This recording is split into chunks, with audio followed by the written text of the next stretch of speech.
ഇതെന്താ ചെയ്യുന്നതെന്നല്ലേ, രാവിലെ ഞാൻ അമ്പലത്തിൽ പോകാൻ പോവുകയാണ് പൊങ്കാല ഇടാനായിട്ട്. എൻ്റെ കുടുംബക്ഷേത്രത്തിലാണ്, എൻ്റെ അല്ല ഹസ്ബൻഡിൻ്റെ കുടുംബക്ഷേത്രത്തിലാണ് ഞാൻ പൊങ്കാല ഇടാൻ പോകുന്നത്. അപ്പോൾ അവിടെ ഞങ്ങളൊരു നേർച്ച ഉണ്ടായിരുന്നതുകൊണ്ട് ഇങ്ങനെ എങ്ങനെ എന്താ പറയുക, വീടൊക്കെ ഒന്ന് സെറ്റ് ആവുകയാണെങ്കിൽ ഒരു വർഷം മാസം തോറും പൊങ്കാല ഇടാമെന്നുള്ളത്. അപ്പോൾ അതെല്ലാം കഴിഞ്ഞ് കുതുമചൂട്ടെല്ലാം ഞാൻ കെട്ടിവെച്ച് അമ്മയ്ക്ക് ഒരു കട്ടൻ വേണമെന്ന് പറഞ്ഞ് അങ്ങനെ കട്ടനൊക്കെ ഇട്ട് കൊടുക്കുകയാണ്. അമ്മയ്ക്ക് ആദ്യം ഒഴിച്ചു കൊടുത്തിട്ട് അനിയൻ ഇപ്പം എണീറ്റില്ല, പക്ഷെ അവനും കട്ടൻ ഞാൻ അങ്ങനെ ഒഴിച്ചു വെച്ചു. ഞാൻ കട്ടൻ കുടിക്കാറില്ല, കാര്യം കുറച്ച് ദിവസമായി ഡയറ്റിൻ്റെ കാര്യത്തിൽ ശ്രദ്ധയുണ്ട്. അപ്പോൾ അതിൻ്റെ എല്ലാം കഴിഞ്ഞ് കട്ടനൊക്കെ കുടിച്ചു. ഞാൻ പോയി ഒന്ന് കുളിച്ചു, അമ്പലത്തിൽ പോകാനായിട്ടൊക്കെ കുളിച്ച് റെഡിയായി. പിന്നെ അമ്പലത്തിൽ പോകാനായിട്ട് സാധനങ്ങളൊക്കെ സെറ്റാക്കി വെക്കണമല്ലോ. പോയി അതിൻ്റെ ചൂട്ടും കാര്യങ്ങളെല്ലാം അങ്ങൊരു കവറിലാക്കി പാത്രവും പൊങ്കാലയിടാനുള്ള പാത്രവും തേങ്ങയും പിന്നെ അരിയും അതിനുള്ള സ്പൂണും വാഴയില പേപ്പർ ഇതെല്ലാം അങ്ങനെ ഒരു കവറിലാക്കി വെച്ചു. നോക്കുമ്പോഴതോ കവറിൻ്റെ പിടിയും പൊട്ടിയിരിക്കുന്നു. അതാ പിന്നെ എന്താ ചെയ്യുക, വേറെ കവർ അങ്ങനെ ഇല്ല. ഓക്കെ, അങ്ങനെ നമുക്കൊന്ന് റെഡിയായിട്ട് വരാം. ഇതാണ് എൻ്റെ ഔട്ട്ഫിറ്റ്. ഞാൻ ഇങ്ങനെ റെഡിയായി വന്നു. ഇതെൻ്റെ ഔട്ട്ഫിറ്റാണ്. അങ്ങനെ അതെല്ലാം കഴിഞ്ഞ് വീട്ടിൽ നിന്ന് ഇറങ്ങി ഞാൻ നേരെ അമ്പലത്തിൽ വന്നു. ഇതാണ് ഞങ്ങളുടെ കുടുംബക്ഷേത്രം. ഹസ്ബൻഡിൻ്റെ കുടുംബക്ഷേത്രമാണ്. അങ്ങനെ അവിടെ നിന്ന് ഞാൻ പിന്നെ പൊങ്കാലയിടാനുള്ള കാര്യങ്ങളെല്ലാം ചെയ്യുന്നു. ഇതെൻ്റെ മാമിയാണ്, ഹസ്ബൻഡിൻ്റെ മാമിയാണ്.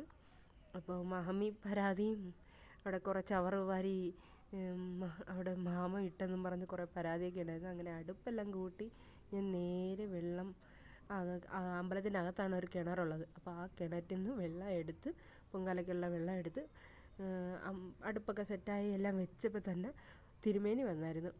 അങ്ങനെ പെട്ടെന്ന് ചൂട്ടും കുറച്ച് ചൂട്ടൊക്കെ എടുത്ത് പെട്ടെന്ന് തന്നെ പൊങ്കാലയ്ക്ക് തീ കത്തിക്കാനായിട്ട് റെഡിയാക്കി വെച്ചു. തിരുമേനി വേറൊരു അമ്പലത്തിൽ എനിക്ക് ഇങ്ങനെ കൊണ്ടുവരുന്ന ദീപം എൻ്റെ കയ്യിൽ തരും. ഇത് പക്ഷേ ആ തിരുമേനി എനിക്ക് ചൂട്ടിലങ്ങനെ വെച്ച് തന്നു. എന്നോട് ചോദിച്ചു ഓലച്ചൂട്ട്, മെയിനായിട്ട് ആൾക്കാർ ഓലച്ചൂട്ട് കൊണ്ടുപോകും, എനിക്കവിടെ ഇല്ലായിരുന്നെന്നല്ല, ഞാൻ മറന്നുപോയി. ഈ ചൂട്ട് മാത്രമേ ഞാൻ അങ്ങനെ എടുത്തുള്ളൂ. അപ്പോൾ കത്തുന്നത് വരെ പൊങ്കാലയ്ക്ക് തീ കത്തുന്നത് വരെ തിരുമേനി അവിടെ ഉണ്ടായിരുന്നു. തിരുമേനി ചോദിച്ചു കത്തിയോ എന്നൊക്കെ ചോദിച്ചു. അങ്ങനെ തീയെല്ലാം കത്തിച്ചു. ഇടയ്ക്ക് നല്ല കാറ്റൊക്കെ ഉണ്ടായിരുന്നു. കുറേ നേരം നിന്ന് അതിന് ചൂട്ടൊക്കെ വെച്ചാണ് ഞാൻ തീ ഒരു നല്ലോണം ഒന്ന് കത്തി സെറ്റായത്. അങ്ങനെ പൊങ്കാലയൊക്കെ ഇട്ടുകൊണ്ട് നിൽക്കുമ്പോഴാണ് അതിൽ ഒരു രണ്ട് കീരിക്കുട്ടന്മാർ അടികൂടൊക്കെ ഉണ്ടായിരുന്നു. അടികൂടി അതിൽ ഇങ്ങനെ ഒരാളിങ്ങനെ പോകുന്നത് ഞാൻ കണ്ടായിരുന്നു. പോകുന്ന പിന്നാലെ തന്നെ അതിൻ്റെ കൂടെ തന്നെ വേറൊരാളും കൂടി ഇങ്ങനെ എന്നെ നോക്കി പോകുന്നത് കണ്ടായിരുന്നു. അങ്ങനെ പൊങ്കാലയെല്ലാം ഇട്ടു. അങ്ങനെ പൊങ്കാലയ്ക്ക് തിളയൊക്കെ വന്നു. കുറച്ച് കഴിഞ്ഞപ്പോൾ തന്നെ പൊങ്കാലയ്ക്കുള്ള തേങ്ങയും കാര്യങ്ങളൊക്കെ ചെയ്തു.